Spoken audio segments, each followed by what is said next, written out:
Hello, everyone, and welcome to another episode of the Drone Business Show. I'm your host, Matt Williams. I'm joined today by our special guest, Dorian Ellis from DroneDesk. You can find Dorian at dronedesk.io. Thank you, Dorian, for taking the time out of your very busy schedule, running a really interesting and busy company, to come and join us today. It's great to have you with us. Thank you for inviting me, Matt. It's a pleasure to be here.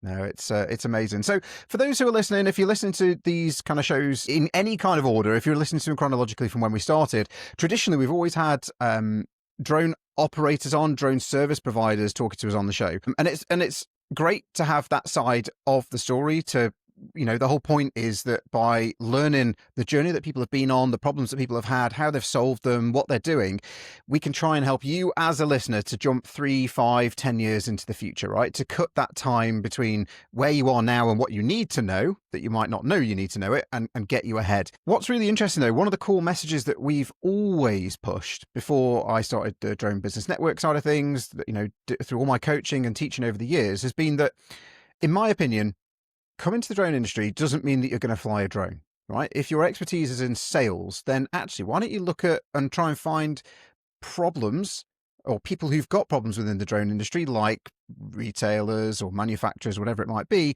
and offer your professional sales skills, easy for me to say, but your professional sales skills to those companies, and lean into that side of your superpower. If you've got an amazing network, look at becoming a business development director or something like that. Aim to become that within the industry.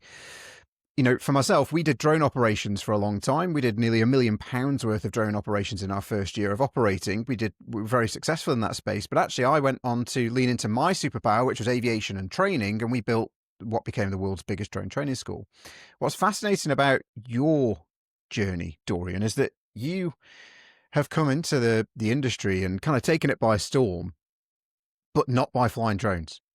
And it's exactly, you know, it's the kind of the prime case study, the prime example of putting into practice what it is that I've been telling people for so long. So that's why it's great to have you on, mate. So if you wouldn't mind, just explain to people what it is that you do, who you serve, how you serve them, and how you got there. And I just want to say, before anyone thinks this isn't a sponsored piece, like Dorian isn't paying to be on here to promote the company. I'm not paying him to come on to talk. It's literally like, these are the stories that I feel like we need to tell. So yeah, over to you, mate. Thank you for joining us. Cool. Thank you, Matt. Wonderful introduction.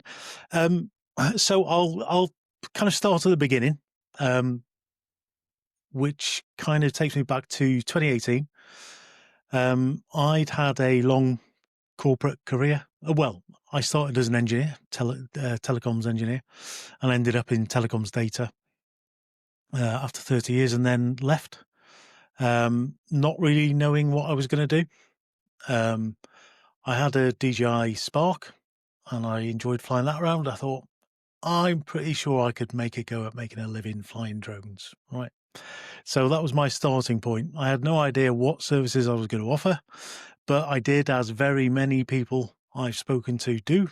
I set up a website offering all manner of services, including wedding photography, roof inspections, and so on and so on and so on. The classic. So, absolutely. And there's nothing wrong with it. You know, if you can make that work, then fantastic. But what became very clear very quickly was that just offering everything was a non-starter. I needed to kind of niche down and figure out something, become a kind of expert in something. But I couldn't really decide which of those things it was that I wanted to do. So in the meantime, did my course to get my PFCO, as it was back then. And during the course, I was having come from quite a technological background, where, you know, technology and automation kind of meant everything, because efficiency was key. I was a bit taken aback with the kind of mandrolic approach that drone operators were having to take to manage drone operations and to plan their flights. But that's fine. But accepted that on the course, and we came away from the course with a pen drive with a suite of spreadsheets and Word document templates and the instructions. Fill all of those in for every flight you do, otherwise the CAA will come knocking on your door and beat you up. So that's what I did. So I started picking up a couple of little jobs. I really didn't get that much work. It was hard work, right? Trying to get some leads. So I was struggling on trying to find some clients. And all of the time in the back of my head, I was thinking, but every time I plan a job, it's taking me 2 hours, sometimes longer if it's somewhere complex. I'm thinking, this is just nuts. I can't, it's unsustainable. I was spending more time planning jobs than actually doing jobs. So my kind of default technological background kicked in. And I thought, well, there's got to be a better way, right? So I started developing some tools, some web scraping and things like that, that kind of brought all of the data into a single interface. For me, right, I was scratching my own itch. This was a problem that I thought maybe everybody else is quite happy with doing this, but I'm not. It's just crazy. Yeah, I love it. Yeah, so started developing that, and it saved me a lot of time. So I started sharing it with a few people I was on the course with, and they got very excited about it. And then kind of I shared it and asked for some feedback on Facebook in a couple of Facebook groups, and people just embraced it and became very enthusiastic about it. I was hugely lucky to have tons of feedback in the early days that said, great, it's a good start, but it'd be really good if it did this, if it did that. So that's where it all started, really. And kind of 6 years on, having released the first commercial version in August 2019, we're now used by over 700 operators, companies large and small across the UK, across the US, in Europe.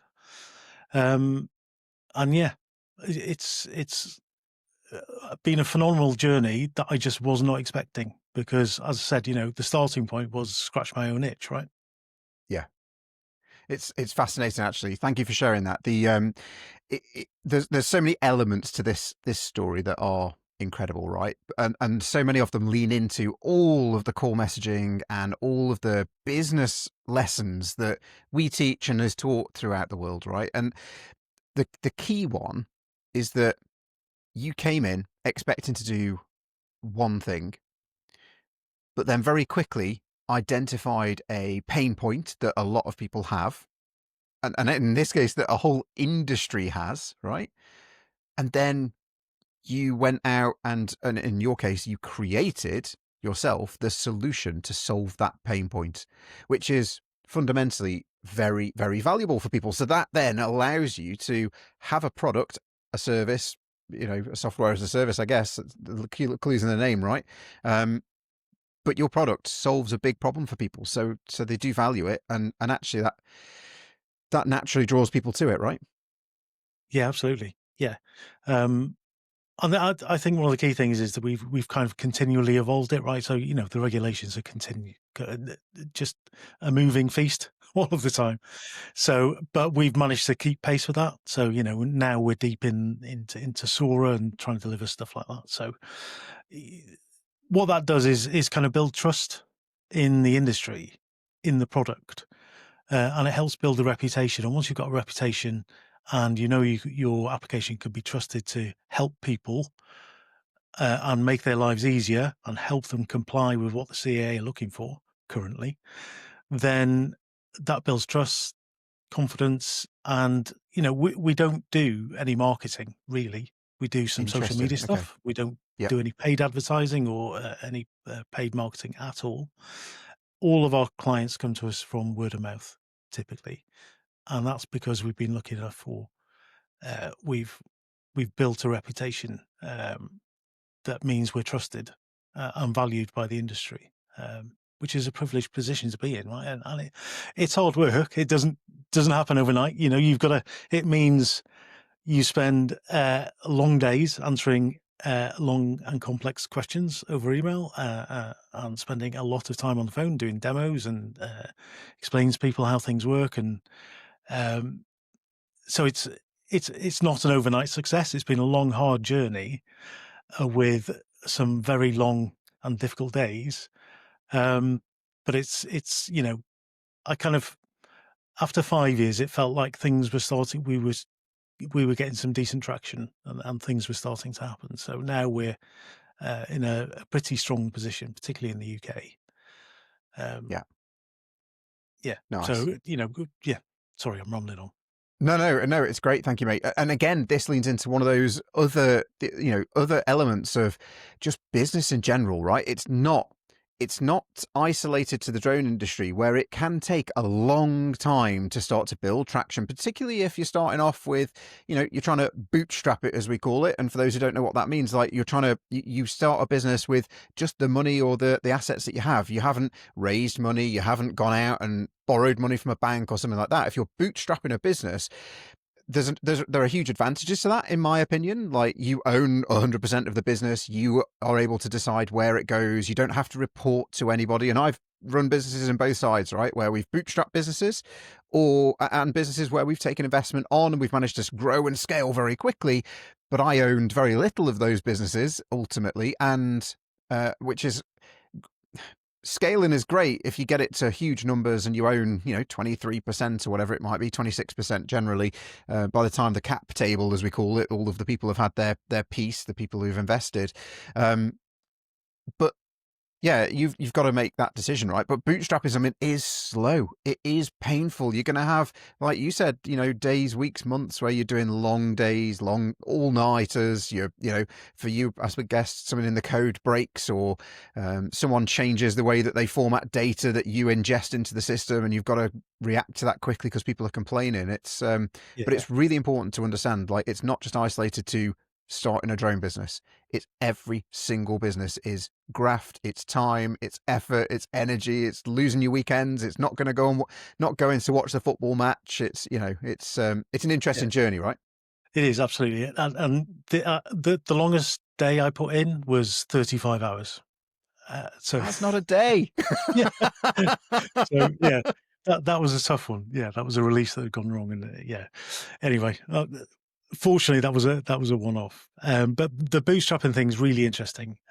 You're right; it has lots of advantages in that, I'm not answerable to shareholders. We own 100% of the company, but at the same time, it means we've got to make sure that we've got a decent cash flow constantly, so that we can keep afloat. But I think the key thing for me is that it means that the only people really I'm answerable to are the clients. So if we're delivering for the clients, then we've got a good business. If the client asks for something that makes sense for most users on DroneDesk, we can deliver it, right? We don't have to go and make a business case to the bean counters in the business, because that's us, right? So if it makes sense and I think other users are going to find it useful, then it'll get delivered. And it's not over a kind of 3-month sprint, as some larger software companies would manage it through. So, if it makes sense and it's relatively straightforward to do, then we can do it in a day sometimes, right? Or in a couple of hours even. And that kind of thing makes a difference, because people these days expect quick service, I think, generally speaking. So if you can deliver that, again, it all helps to build momentum, build trust, and so on and so on. It becomes a virtuous circle, right? Yeah, it's interesting. And again, just kind of, I try and take all of these little bits of stories and relate them back to how it might help someone who's listening. And one of the big things Dorian touched on there is that people now expect, rightly or wrongly, and I'm as guilty as this, I'm sure you are, and if you're listening, you will be as well. We expect immediate answers. We expect immediate, customer service now from many places. It's just become 24/7, 365, right? If you have a problem with an Amazon order, other vendors are available, but you have a problem with an Amazon order and it's Christmas Day and something's broken, if you wanted to, and you've got, you could go on the customer service piece, you could speak to somebody and they would reply to you and send you out a returns label or whatever it might be. And I think we've become so accustomed to that you need to embrace that potentially within your business as well. I'm not one for hustle culture. I used to be, but it burnt me out and it burns other people out. So now I'm like, no, you need to get a balance, but there are going to be days where you do your 35-hour days, right? At the same time, if it's something that you are building and you're not out all the time working, you should be doing your marketing, doing your content, whatever it might be. But I would strongly suggest and consider having a little widget on your website that is a message pop-up, like, if you've got questions, ask us. And you can make that nowadays so it comes through to your phone. There are free apps out there that do it. You can embed it in the web on your website, pops up. It can come through to your phone, and it can be as simple as just sending a text, or I used to do it through Slack, an app called Slack. The messages would come through on Slack, and as and when I got chance, I would just reply and say, I hear you, out with the family right now, because also a lot of people appreciate that. I'm out with the family. I'll get back to you later, especially if it's on a weekend or something like that, But if you've got that option to be able to just have that almost immediate interaction with people, I think it's really helpful. You don't need to deliver the solution or get back to them with a quote now, but it's important. Yeah, I think. it's exactly right. But people often are very happy with as long as they get a response, even if it says, like, I'm busy at the moment, or I'm out of the office at the moment, I'll get back in touch as soon as I'm back in the office. Then people are generally happy with that, as long as they get some kind of response. What they don't like is throwing a message into the ether and just having crickets, right? that's not a way to run a business. I mean, we were looking for a service. My wife and I were looking for a service, and we contacted 4 different businesses via Google, and only one of them got back to us. And you think, well, what kind of business are you running, right? You're never going to be successful if you're not responding to client inquiries. It's a basic fundamental thing that you need to do. And the quicker you respond, the more likely you are to win that customer, I would Big suggest. time. Yeah, that's it. So one of the things that that I implemented in a previous business of ours, Monday to Friday, 9 to 5, while there were people in the office, if you completed a certain form and applied for a certain product, because it was worth a lot of money to us, and actually, I'll come on to the other element of that in a second, because it was worth a lot of money to us, ultimately, if someone signed up, our aim was to call that person back. You had to put your telephone number in to complete the form. Our aim was for someone in the office to call that person back within 5 minutes of them completing the form. And like 93% of the time, Monday to Friday, 9 to 5, that was what we hit. We hit that 5-minute callback, and people were always really surprised. Sometimes it was literally like the form came in, and if the lady who we employed purely to deal with these forms wasn't on the phone talking to somebody else, or busy, responding to emails, quite often that form would come in, and within 45 seconds, that person would get a call back. And it wasn't a sales pitch or anything like that. That piece was already done if that person had filled the form in effectively, but it was just a touch point. And people were like, "Oh my God, this is amazing! Like, is this the kind of service I'm going to get? That's awesome!" Yeah. So I've got an example of exactly the same. So we bought a electric fire thing and it wasn't a cheap one. It was quite expensive. And I ordered it on a Saturday morning, and within 5 minutes of me placing the order, the director of the company rang me up and said, just ringing to say thanks ever so much. Really appreciate your business. I was absolutely blown away. And so, if I ever, I always recommend that company to people, and have done since. Just because so powerful. It was only a few seconds of call, but it just made an absolute impression that's kind of stuck with me. Yeah. And it is really powerful, right? Particularly, I suppose, in businesses potentially such as yours. I mean, outside of that as well, but businesses such as yours that are subscription based, there is churn associated with it. So by churn, for those who don't know, effectively, we mean you've acquired a customer, and you keep that customer for a certain amount of time, and then at some point they may, and customers do tend to, churn out of the system, so that you're always trying to add new people in, but you have to expect that there will be a certain amount of churn. If you're listening, if you've got Amazon Prime, or if you've got Netflix or something like that, at some point you might go, do you know what? I'm not getting the value I need anymore from this service, from Netflix, or I've watched everything I want to watch. There was a certain series on there, and it's, we, prime example, my wife and I are Trekkies, unashamedly. We wanted to watch Picard, and it was only available on Paramount Plus, so we had to sign up to Paramount Plus. But once we'd watched Picard, over the kind of 8 or 10 weeks, whatever it was, we cancelled, right? Which is kind of bad, but it's, at the same time, it is what it is. So and I think if you can build that relationship straight away with somebody by having that, crikey, that's unusual for the boss or for anyone to reach out personally, then all of a sudden you reduce that churn massively, right? Yeah, absolutely. And the most expensive part, sorry mate, go on. No, I was just so churn is our enemy. Yeah, Obviously, as a SaaS business, we need to absolutely minimize churn, and we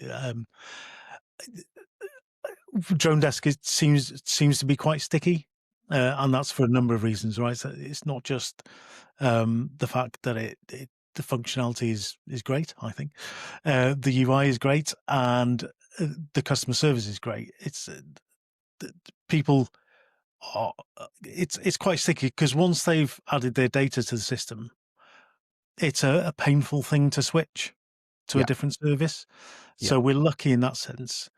Um, But the flip side of that is customers who contact us who are using alternative services who want to switch to us, we have to make that super easy for them, right? So, Interesting. we are very keen to help them export their data from the existing system and then find a way to get it into DroneDesk so that that transition from one service to another is as painless as it can be. Because, obviously it's not a trivial thing to say to your boss or for your own business to say, right, I'm going to stop using that system for whatever reason and switch to another system. It's a big commitment. So that's the kind of flip side of churn, is getting churned customers from another service to sign up to DroneDesk, right? It's we just need to make that as easy as we can. We aim to. Interesting. So again, it's a customer service piece, right? It's that, I suppose, migration of data. Is that what you would call it in your Yeah. world, from one service to another? If you can make that as easy as possible, then that's really helpful. And I think taking it back to just the second point of what we were talking about before, just to wrap that piece up, we call it cost of acquisition, right? CAC is a common term that we use within business. And again, we're trying to teach you as many of these things as possible so that you can start to use these. If you've never heard of these things before, potentially listening to the pod. And the CAC is often the cost of acquisition of a customer is often one of the highest parts, like the biggest outlay that we spend and you will spend in your drone business. When you think about it, for us in the drone world, Dorian's saying they don't necessarily do any paid advertising, they don't do any specific marketing as such, but actually everything that you're doing is costing you to acquire a customer, because you think about building a website and the time that goes into that. You think about coming on podcasts like this and the time that goes into that, and the opportunity loss. So the money that you're not making while you're on these things. When you are acquiring these customers and getting them in as at the first stage where they become leads, so they become aware of you and the solution that you provide and the pain that you take away.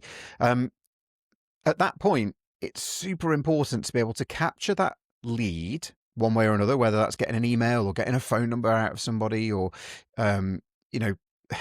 transitioning them so that they're on your email list is the most important thing. But then nurturing that lead is really important as well. And this is what we're saying about actually reaching out to someone really quickly. It's funny you say about the fire company. And it's interesting, right? Because that probably isn't something in reality that you will go and buy another one of, right? No, Or exactly. it's a lifetime purchase, one off, Yeah. done. But you said Yeah. you'd already told other people. It was similar for us. So we had a log burner put in our home in the UK when we lived in England, and we bought logs in. Right, we didn't have access to a wood where we could cut our own trees down. I wish we did, because it was flipping expensive. But when we found a supplier, we used a few different ones over the first winter that we had, and I think it was the third supplier we used, and they weren't the cheapest. They're actually one of the more expensive, but they could deliver a pallet of logs in time for Christmas. And it was the same thing. We made the order, and their boss, the boss of the company, called on my mobile about 2 hours after we'd ordered and said, "We've got your order. The pallet's going on the truck now. It'll be with you tomorrow morning, so you've got it in time for Christmas." And we were like, "Oh my God." So we went back to that same company every month where we needed another pallet of logs, because the guy had reached out to me, and I felt bad, to be honest, if I didn't. So, you've done the expensive part, you've done the hard part by getting leads onto your website. Please don't ignore them. Just send them an email back, because I promise you, if you don't get back to them before somebody else does, because bear in mind, if they're shopping for a service or your product in the drone space, if they're going to have emailed 2 or 3 people, probably, if they've emailed you. Be the first to get back to them. That's all. That's the big takeaway, Yeah. Makes a big difference. I would say. Even So, if they mate, make you feel guilty. to be Yeah, on that's oil. it, right? And you do. It's just a psychological thing, a subconscious Yeah, thing that it is. Yeah, we have that it's human nature. connection. Yeah. It's the same with, well, I'm not going to go into it now because we could go off on for hours on this, right? But things like banks and stuff, like people are so reticent to change their bank. They're apathetic, like, oh no, I've been with Barclays for 20 years. I stick with Barclays. Actually, just switch, right? Like, get the 250 quid for moving to a different bank and use them for it. But I say that I've not always done it because it is a pain sometimes to move stuff. But there we go, mate. We've spoken a lot about the kind of business side of things and lessons for people to take away. What we haven't done is had the kind of 5-minute elevator pitch on what DroneDesk is. Like I say, it's not a sell, but I want people who are listening, if they're not aware of how much pain your system can genuinely take away. We've said why it exists, but what do you guys do? Like, how can it help someone who is coming into the drone industry and they are scaling or looking to scale? So this is what I'm such a bad salesman, right? I didn't even mention what DroneDesk does. Perfect guest though on the podcast, right? But please sell it. No, just but again, this is about that whole teaching people that if they could lean into solving a pain point for someone and then they can get that, articulate that to people, the value's there, right? And the people will come. You don't need to sell it if it genuinely solves a problem. Yeah, exactly. So, DroneDesk is designed to help any drone operator, so that's from one-man bands right up to enterprise drone operations, to manage their drone ops. And what we say is typically you can manage every aspect of your drone operation up to the point at which the drone takes off and from the point at which the drone lands. So that's managing your team members, managing your asset records and maintenance records, and doing your flight planning. So flight planning is the core component really of DroneDesk. That's where the real time savings are. And then post-flight, you can record your flight logs. You can sync flight logs in from DJI and so on, and then do your reporting on the back of that. So when the CAA come and knock on your door or the FAA come and knock on your door and want to audit you, you can, instead of panicking for a couple of days or a week to trying to find all the data you need from all your spreadsheets and documents, then you can spend 10 minutes in DroneDesk running 3 or 6 reports and ping that off to the NAA and jobs are good. So it's all about being able to manage your entire operation in a single application, and then on the back of that, being able to stay compliant whilst you're planning or running your operation.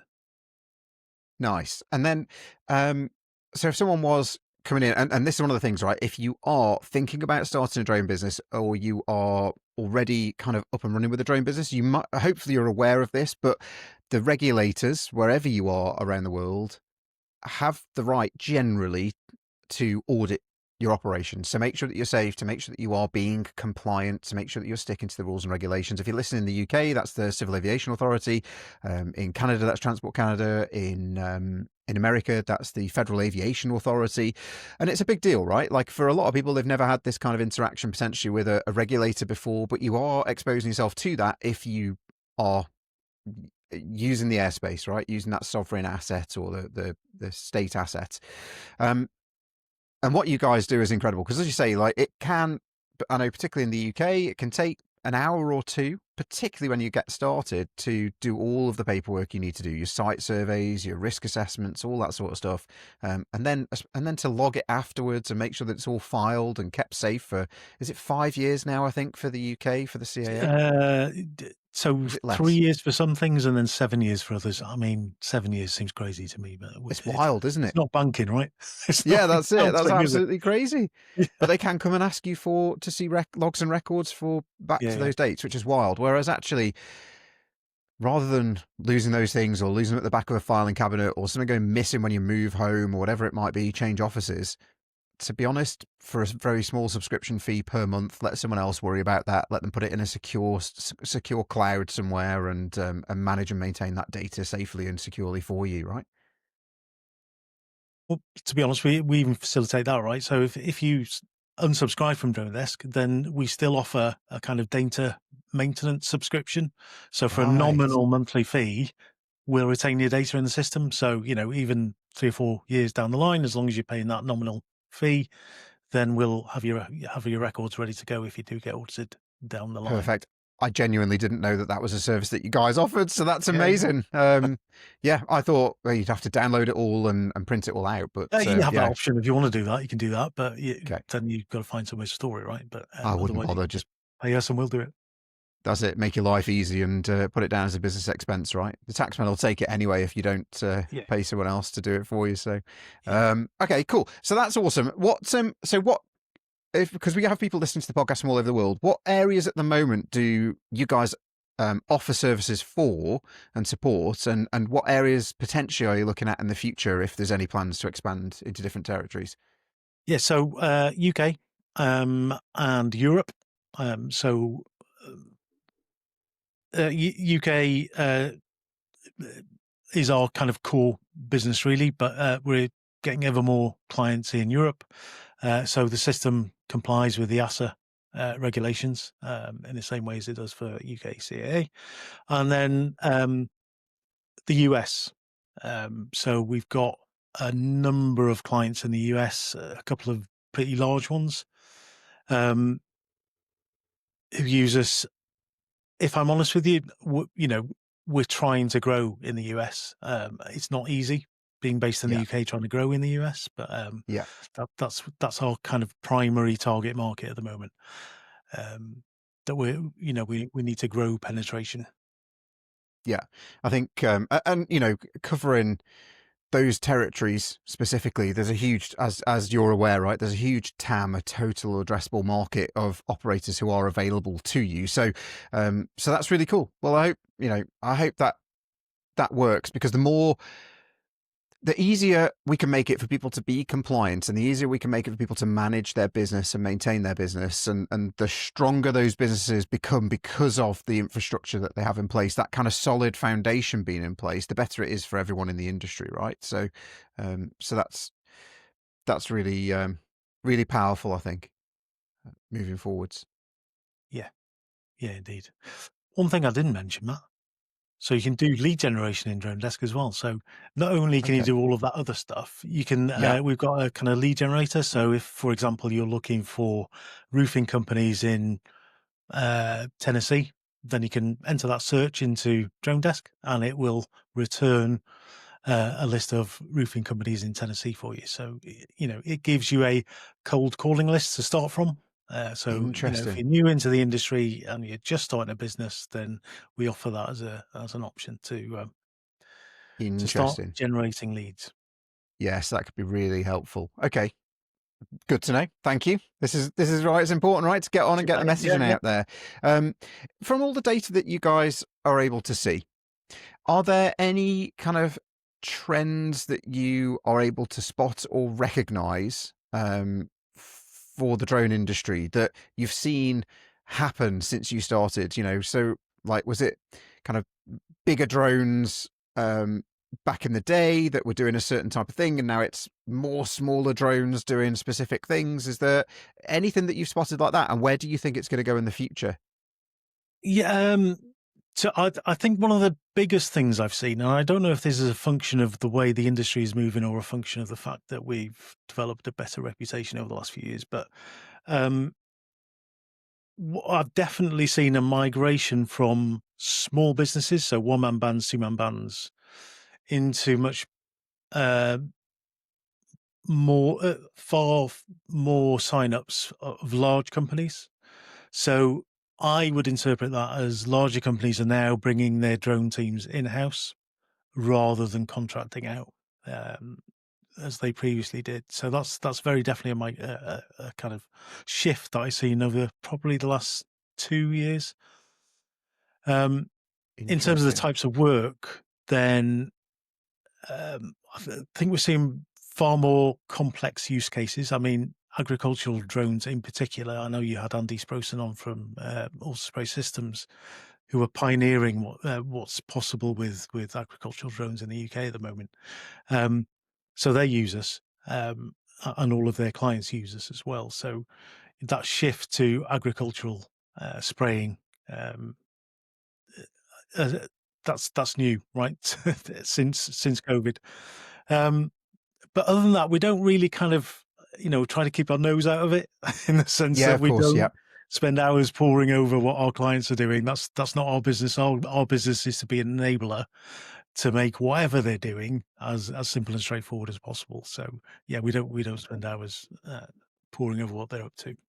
Yeah, no, and that's actually a really solid point, right? But I think what you've said there is exactly what we are then seeing out in the wild. And obviously it's only one data point, so don't build your business kind of decisions around it. But I say that it's actually hundreds of data points that you've got to allow you to say that, but it's only one source, right? I suppose source of truth. But it is what we're seeing. There is I think we're in a bit of a consolidation phase at the moment Right. within the drone Yeah. industry, where, as you say, there's a lot of people who started out as Dave with his drone from down the road, Chuck in a truck is I'm having to not use Dave with his drone from down the road all the time now because I'm upsetting too many Daves, right? So Chuck in a truck, I'll have to throw in there as well.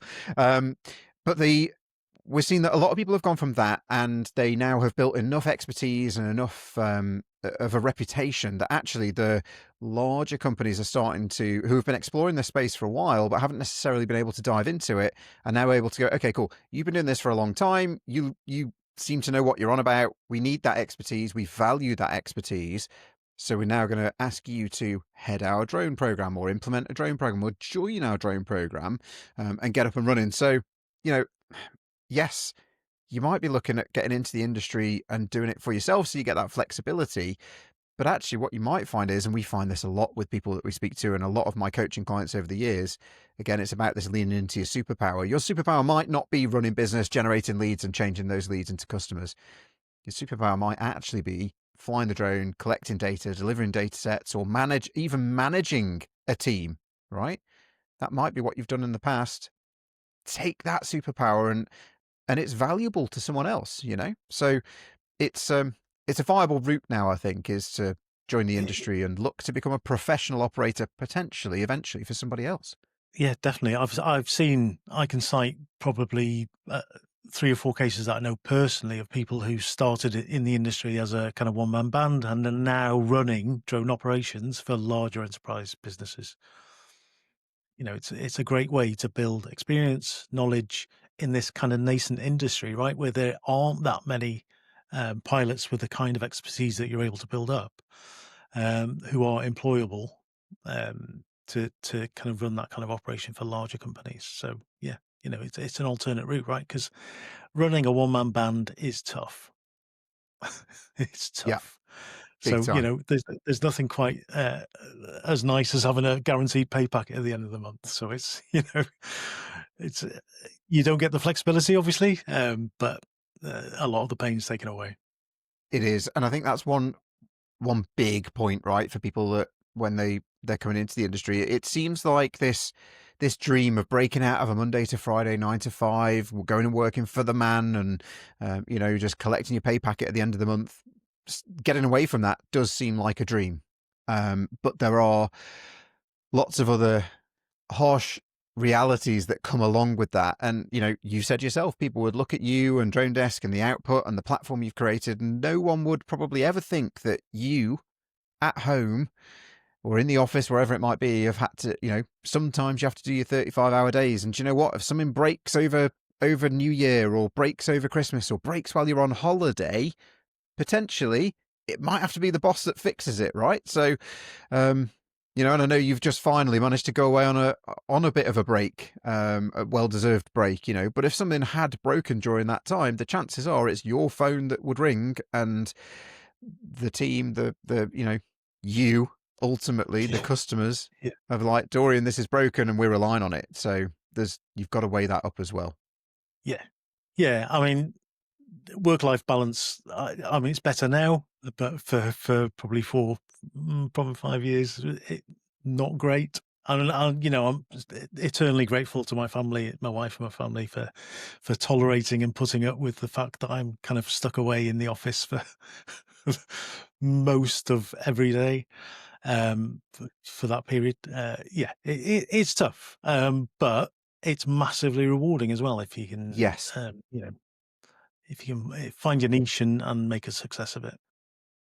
That's it. And I think that brings me on to like the main takeaway. And it was something that you mentioned at the very beginning, right? You came into, and there's a lot of really interesting messages that have come out. So thank you for sharing your journey with us. Thank you for, explaining what it is and how you guys help. And, that in itself is amazing. But the messaging and the ideas, the concepts that have come out whilst we've been talking for the last 40 odd minutes are the most important part. And the bit you said at the very beginning is the piece that shines out for me, where you came in thinking you were going to fly a drone, set up a website, got your PFCO, your permission for commercial operation as it was at the time. So you got your license, got the drone, you Spark, and you thought you were going to start making money, right? But actually, I wasn't going to make money with the Spark. I bought not going to make money with the Spark, no. No, I bought a second-hand Phantom 4 Pro. Perfect. It's got a better camera. It's got a better camera. Of course you're going to make money. I love it. There's no stopping me, man. Yeah. But you very quickly realize the thing I think that a lot of people don't realize until it's too late, that actually trying to be the master of everything and chasing after all the rabbits on the farm means you're never going to catch any of them, right? You've got to concentrate on one thing if you can and if you're able to. And as quickly as possible, actually, I've always suggested to anybody, sure, by all means, throw your net wide at first and see what happens. See where you fall, see where you start to kind of naturally gravitate towards and where your capabilities take you.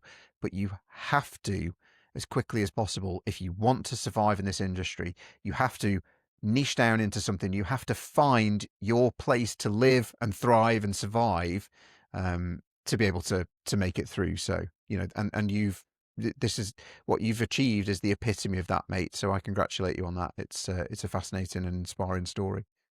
Thank you, Mark. That's kind of you to say. But yeah, I would echo that. Niching down is the soundest bit of advice. And when you think you've niched down far enough, niche down a bit more, right? Yeah, that's it. Because I tell you what, if you think that generating leads when you're offering 17 different services to 43 different types of customer is difficult, and turning those into clients, my God, like it's if you think it's hard doing it that way, like you've got to just niche down and go laser focused on one ideal client profile, one ICP, as we call it, one avatar, as it's called in a lot of marketing worlds. So one type of person with one specific problem, and try and sell that to them. And that on its own is hard enough, right? But God, it's impossible to do for all of the world and all of the different options that are available, because you'll never, ever, ever, ever be able to do enough marketing or advertising to capture everybody. So, and if you try and do everything, you'll never become an expert or anything, right? No, that's it. And so that's why we always come back to this whole niching down as soon as you can. Dorian, it's been an absolute pleasure, mate. Thank you ever so much for your time. DroneDesk.io is where people can go to find out more.